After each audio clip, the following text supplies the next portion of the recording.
Hello and welcome. You're watching Vision Plus. And the Bible says, without a vision, the people perish. And the vision is what God puts inside of you, of what you are supposed to do with your life. It's not always what we think we might want to do. Sometimes He changes our mind. I wanted to be in radio and television since I was 8 years old and heard the first little girl singing on radio. But then from then on, I had a passion that I wanted to do my ministry to let a lot of people. Sometimes I'd go speak. I was just in Alaska recently, and there were like maybe 500 people there, and I thought, man, even on Comcast cable, I think I get more people from that, especially when it goes on the internet. If you remember 2-3 weeks ago, we had a person on from the Green Bay Packers, Ken Rutgers, that was with them for 12 years. That's quite a long time. But Lord just kept opening the doors and making him stronger. And he then went to Oregon, retired from the Green Bay Packers, went to Oregon, wrote a book called After the Cheering Stops, and then another one about gamesover.org. Well, we have someone that has experienced some of that too. Antonio McGinnis, a friend of Thaddeus Brooks since they were in kindergarten or elementary school, a long time anyway. And I admired both of them. I offered them a cup of coffee. I don't drink coffee. So that was really good. I didn't until I got married. And we call him Tony, and you may remember him. We're going to have him to tell us. He's written a book called The Game is Deep. We've got to find out what is that about. It may be something like After the Cheering Stops, and I know it's really difficult for a lot of professional players, whether it's basketball like Tony or football like so many of the people I'm writing for Auburn University, and there's a lot of famous ball players went through that, and Miss Americas and astronauts, and I think they just told me that one of his stepsons wants to go to Auburn, maybe walk on. I know a lot of people that have redshirted and just done an incredible job, ended up making millions of dollars. But what happened with Tony? Let's find out right now. So help me welcome and get all your basketball friends or football friends. It doesn't matter. If you like sports or athletics, listen to what Tony has to say. Tony, welcome. Thank you. Thank you for having me. Thank you for taking your time out of your schedule. You are the director of Harris. Is it Home for? Harris Home for Children Incorporated. Children. Yes, yeah. ma'am. And I had the great privilege of speaking over there one time with a lot of other people, and so it was great just to be there. I love what you're doing. Well, tell me about yourself, where you grew up, and well, I grew up in Huntsville, Alabama. Went to Terry Heights Elementary School. That's where I met Thad for the first time. We've been friends since kindergarten. I went to Stone Middle School, and I graduated from Butler High School in 1991. Mm-hmm. After Butler, I went to Texas A&M on a full basketball athletic scholarship. I heard that. Mm-hmm. There's my neighbor right here in Village of Providence went there. My friend in Waco, Texas, actually, Burgess went there. There's a lot of people I knew because I lived in Texas, and that is like the school to go to if you live in Texas. Anyway. Great school. I loved it. Had a great 4 years in College Station, Texas. And after College Station, I played basketball in Slovenia, which is right between Austria and Italy. I didn't play long there, but got another opportunity to play in Australia and had a great time. Good grief, and they paid your food and lodging. They did. They did. Flew you over there.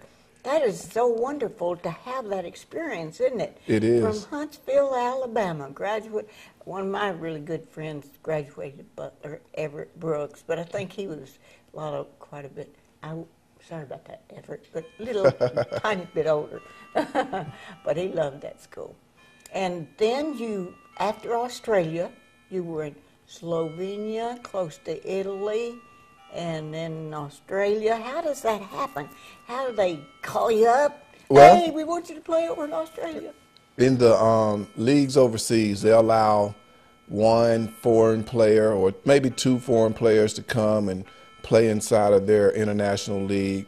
I had an agent at the time who found this job opportunity for me.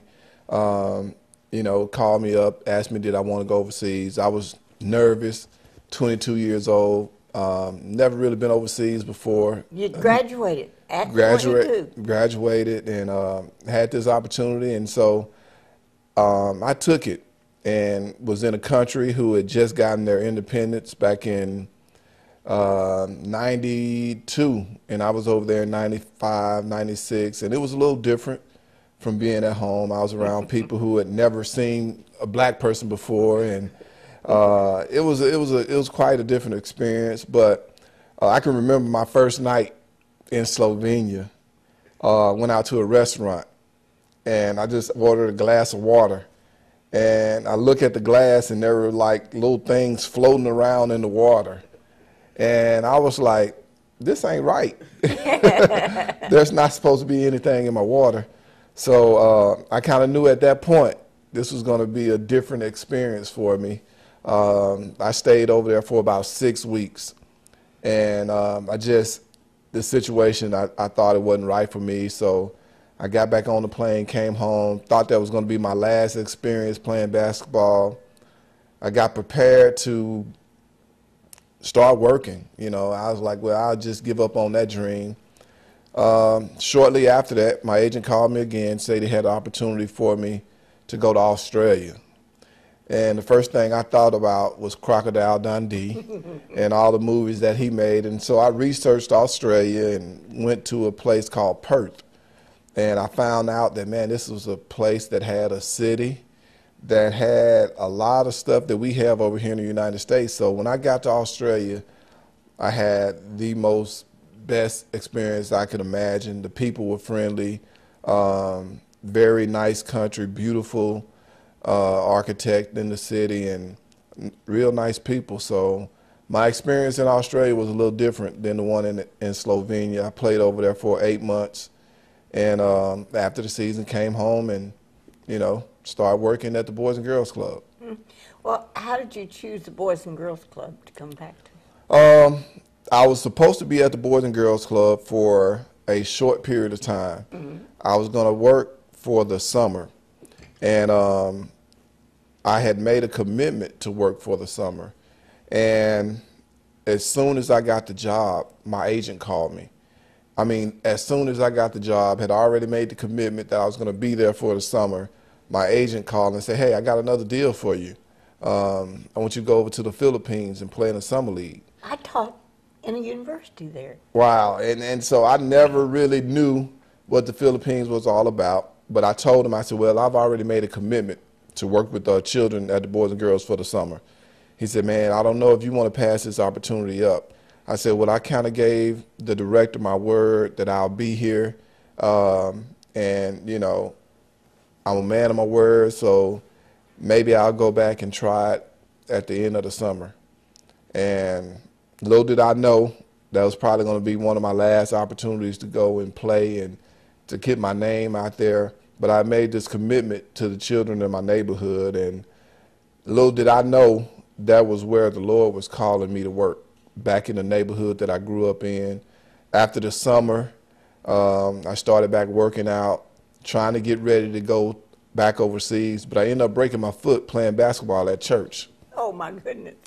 I've heard a lot of good things happening at church, but was that a good thing? I feel like it was the Lord really calling me and getting my attention to let me know basketball is not what I want you to do. And here I am in the prime of my life, a young guy, still had years of basketball ahead of me. But he saw that I needed to go in a different direction. He wanted me to work back in the neighborhood with the children who were just like me, come from the same situation. So I started working full-time at the Boys and Girls Club, worked there for 8 years, really in the trenches, working in the community that I grew up in. After leaving the Boys and Girls Club, I got hired on at the Housing Authority, still working in the same community, but now at a larger scale, working with all the children in different public housing sites. And just felt like I was in my zone, in my community, working with the people that I grew up with, and just trying to make a difference in the inner city. And then from there to the Harris home. From there to the Harris home. I've been at Harris home now for 3 years. Great place to work. The kind of work we do at the Harris home is something that is very unique. The children who come to us, they come because they've been abused, neglected, abandoned. And we try to provide, well, we provide 24-hour care for those children who come to us. We feed them, clothe them, take them to school, provide counseling for them when they need it. If they need to go to medical treatment, we provide. Well, we don't provide it, but we take them. And it's just like raising our own children. We provide everything that the children would need to become successful. And at times, some of the children get a chance to be reconnected with their families. And that's always a good thing if it's a good situation for a child. But if it's not, we try to provide care for those children as long as we can, as long as the state allows us to. So we've had children there for as long as 7 years. And it's unfortunate. I wish that we didn't have to provide those services, but because of the world we live in today, people have problems, and we try to intervene and make a life for some of those children who have had it hard throughout their life. What's amazing about you and Thaddeus Brooks, he was a single father for a while, and then now it's just amazing what he has done with his life. And one day he will let himself tell this. And also for you, that what was the thing that solidified your belief in the Lord Jesus Christ, that you now are such an example for all of these young men and women, young boys and girls? Well, for me, I've always been involved in church. My family has a strong spiritual background. When I was 19 years old, I had my own encounter with the Lord. I was at Texas A&M, a freshman, playing basketball, thought that it was going to be the best time of my life, but I had a really challenging coach, to say it in a nice way. And we read between the lines. Yeah. Had a really challenging coach, and he would really make practices hard. He would scream and holler at us a lot, and just trying to get the best out of us in his own kind of way. And I'll never forget one day just feeling like I'm going to give up. I'm going to just throw in the towel. I'll go home, find a job, just be a normal citizen, just work a 9 to 5 every day. I'm just going to let this basketball go. I remember one particular evening coming home, being in my dorm room by myself, just crying and figured out I don't know what to do. And I got on my knees and I just prayed, and I asked the Lord, if this is the place you want me to be, just let me know. Send somebody by my dorm to let me know that everything's going to be all right. And within minutes of getting off my knees, I hear a knock at the door, and it was my academic advisor. He was like, "Man, I know you're having a hard time here at Texas A&M. I just came by to let you know that everything was going to be all right. You're in the right place, and you're going to be good." Well, being young, I thought that was just a coincidence. So I got back on my knees and said, "Lord, that was just a coincidence that this guy came by. He always comes by, and he checks on me." I said, "If this is the place that you want me to be, send somebody else." And once again, within minutes, my radio personnel came by. The guy who does all the play-by-play for Texas A&M basketball came by my room. I'd never seen him on that hallway before.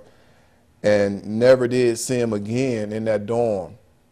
He came by and said, man, you were just heavy on my mind. I wanted to come by and talk to you. I know you're having some struggles, but I want you to know that you're going to be all right. And that was it. That was the confirmation I needed to let me know that everything was going to be all right. And from that point on, I felt like I had established my own personal relationship through prayer with God. And although I had a lot of challenging times, I knew it was going to be all right because I knew that that was the place that he wanted me to be. So I said about 19, I really had my own experience. And all through life, I felt like I've had a strong relationship.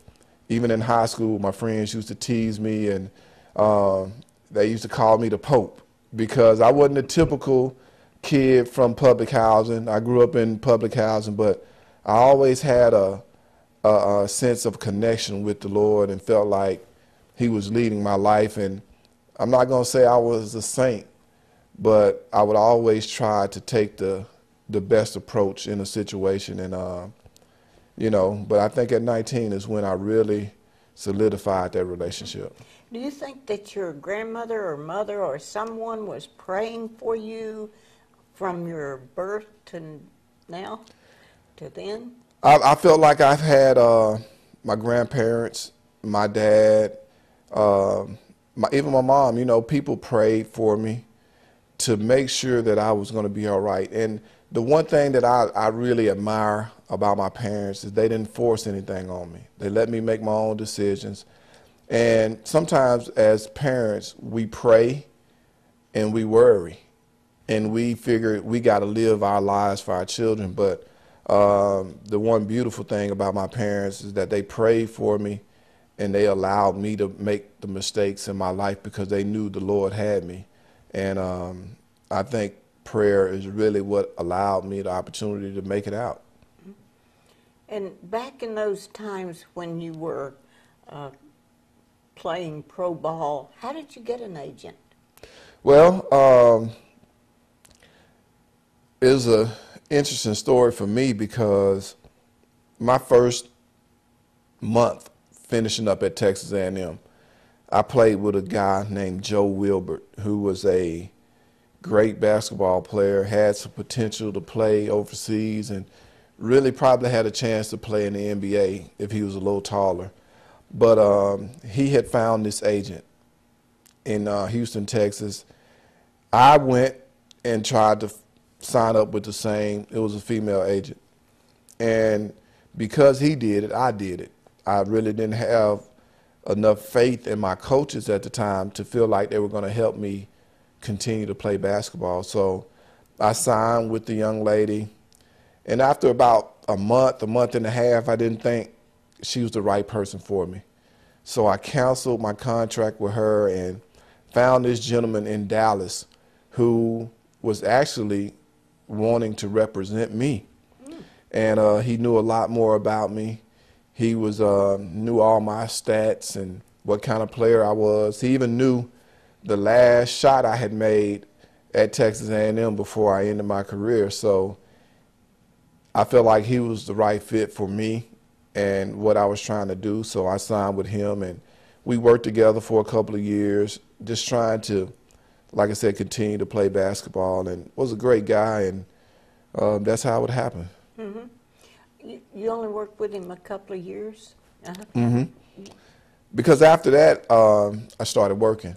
Yeah. Started working with children, and he wanted to work. You would have gone on to NBA if you had, or could he have opened that door, or you don't know? The possibilities of me going to the NBA were probably slim, but the possibilities of me continuing to play professionally overseas was, I really had a great chance. I was, like I said, at the time I was in the prime of my life, had a great year in Australia, really had opportunities. I was going to make more money playing in the Philippines that summer than I was going to make the whole year at the Boys and Girls Club.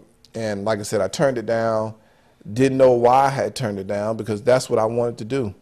But looking back, I know why I turned it down now because the Lord had a different path for me to take. Mm-hmm. What have you seen that you have some stories that maybe people could say, yeah, maybe I need to think in terms of doing what the Lord has for me instead of this other opportunity? Do you have some success stories about the Boys and Girls Club or Harris Home? I do. After being at the Boys and Girls Club a couple of years, I started a program called Encampment. And it was a summer program for some of the kids who were a little rough around the edges, who didn't really participate in the traditional summer programs. We would wake these gentlemen up 6:30, 7 o'clock every morning during the summertime. Usually these guys would sleep in till about 12 or 2 o'clock, and by the time the Boys and Girls Club was closing, they would only get about 2 hours of recreational time, and then they would stay up all night hanging out. So we wanted to make a program that was tailor-made for them.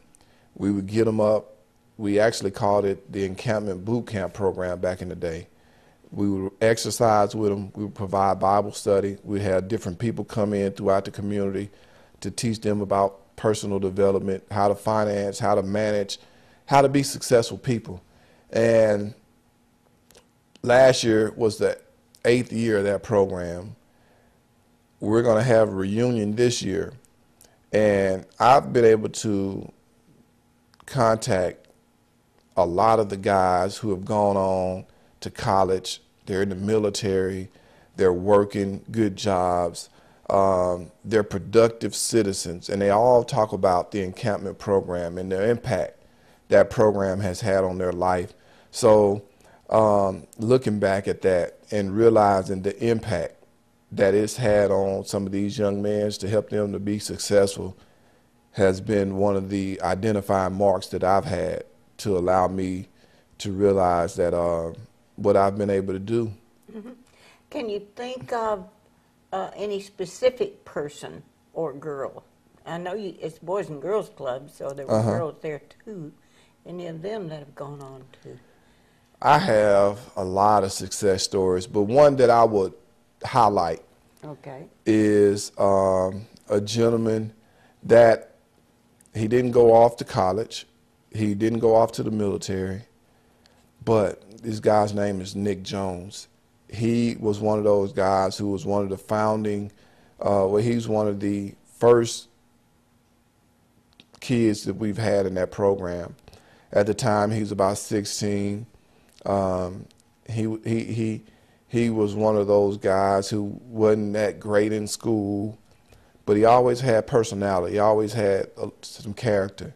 We mentored him for about 3 summers, and now he's working at the Boys and Girls Club. All right. He's giving back. He's working every day, trying to do better with himself, and that's one of the success stories that, you know, I feel like we can definitely highlight, because it's not somebody that has gone on to play professional sports or who's in college, but he's an everyday citizen working, trying to make life better for himself, and also giving back in the way that was given to him. Now he's able to pour into some of the young children in his community and make a tremendous impact on them. One of the wonderful things about Tony McGinnis is not only what he has done for the Boys and Girls Club and Harris Home, he has just been inducted into the Hall of Fame. Now I want you to tell us all about that, how that came about, and what that is, and others can aspire to do that too. Well, the Huntsville, Madison County chapter of Hall of Fame is having a ceremony on April the 1st, 2013, and every year they select a group of people who've made contributions to the progression of sports here in the Huntsville, Madison County area. This year, I'm one of the inductees, and the one thing about it is you have to turn 40 in order to be inducted. So that's kind of. You were only 29. you know, you have to be 40, and you know, that's kind of a bittersweet thing. I told one of my players at Oakwood University, I coach basketball on my spare time at the university, and I said, man, you know, I'm getting inducted into the Sports Hall of Fame. And what he told me is that, you know what that means, don't you, Coach? And I was like, nah, what does it mean? He said, that means it's over for you. And, you know, that kind of hurt me a little bit. But I was able to take that as motivation to let this young guy know that it's not over. What it means is that I've been able to make a contribution, not only athletically, but as a citizen of Huntsville back into the community, because that's one of the main things about being inducted is that they try to find people who are not only good athletes, but make a contribution to sports, make a contribution to their community, and try to be an impactful person in the community. And that's what I've centered my life around, is just being a servant and having a servant attitude. So the athletics and the community involvement go hand in hand, and that's what they look for when they have a person that they're wanting to induct into the Hall of Fame. Well, you remind me of another servant leader, and that's Jesus Christ, because he was, he came to serve, and that's what you've done. For now, how many years? 15 years. It's you know, I was sharing this with a gentleman yesterday. I've been working in the community for 16 years now. 16 years. There 16 years, just being a servant. And it's good to be compared to somebody like Jesus. That's an awesome thing to well, be. you can probably, he has a website, but he has a book. You can at least get the book. The Game is Deep. Antonio McGinnis. And it's been a pleasure to have you here. Thank you for having me. And thank you for impacting so many people's lives. I have a good friend, Art Leslie, that also I had on recently. And I'm so happy that you are doing this good thing for the community. And I want you to think of what you can do like Tony McGinnis has done. I'm Bonnie Libhart, along with, well, actually, Christy's here, and Thaddeus Brooks, and Tony McGinnis. Bless your heart for watching.